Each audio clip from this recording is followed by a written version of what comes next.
আমার না দেশের এই সমস্ত কাণ্ড দেখে একটা ঘটনা মনে পড়ছে। মাত্র কিছুদিন আগে একটা মেয়ে যখন একজন আর্মির সামনে কথা বলছিল, তখন সে আর্মি সবগুলো কথা মনোযোগ দিয়ে শুনছিল, তার কথার ছোট ছোট করে জবাব দিচ্ছিল।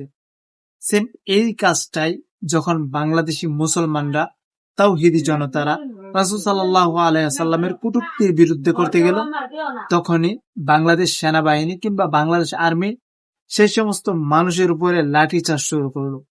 বিষয়টা একই, কিন্তু এক একজনের ক্ষেত্রে এক এক রকম। যেমন ধরেন আমাদের বাংলাদেশের বিচারের বিষয়টা, যিনি বিচারককে ঘুষ বেশি দিতে পারবে, রায় তার পক্ষেই ভালো যাবে। এই বিষয়টা আজ থেকে এমন হয়েছে, মোটে এমন না। এটা যুগ থেকে যুগ আমরা এমন বানিয়েছি। এটা আমাদের হাতের কর্মের ফল। আমরা যদি শুরু থেকে এটা নিয়ন্ত্রণ করতাম, তাহলে অবশ্যই আজ হয়তো আমাদের এই দিন দেখতে হতো না। আল্লাহ তাআলা সেই সমস্ত মানুষদেরকে সঠিক বিচার করার তৌফিক দান করুক, যে সমস্ত মানুষেরা এই মুহূর্তে বিচারের মঞ্চে সর্বোচ্চ স্থানে বসে আছে।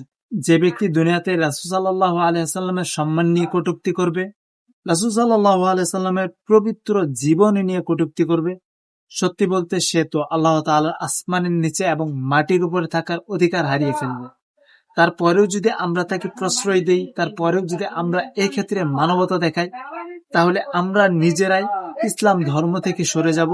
আমরা নিজেরাই নিজেদেরকে অমানুষ বানিয়ে ফেলব। সব সময় প্রতিবাদ জারি রাখুন যারা রাসূল সাল্লাল্লাহু আলাইহি সাল্লামের পবিত্র চরিত্রকে নিয়ে কটূক্তি করে। সবাই ভালো থাকবেন। আজকের এই ভিডিওটি এ পর্যন্তই। নাসরুম মিনাল্লাহি ফাতহুন কারীম ওয়া মা তাওফীকি ইল্লা বিল্লাহ। আসসালামু আলাইকুম ওয়া রাহমাতুল্লাহ।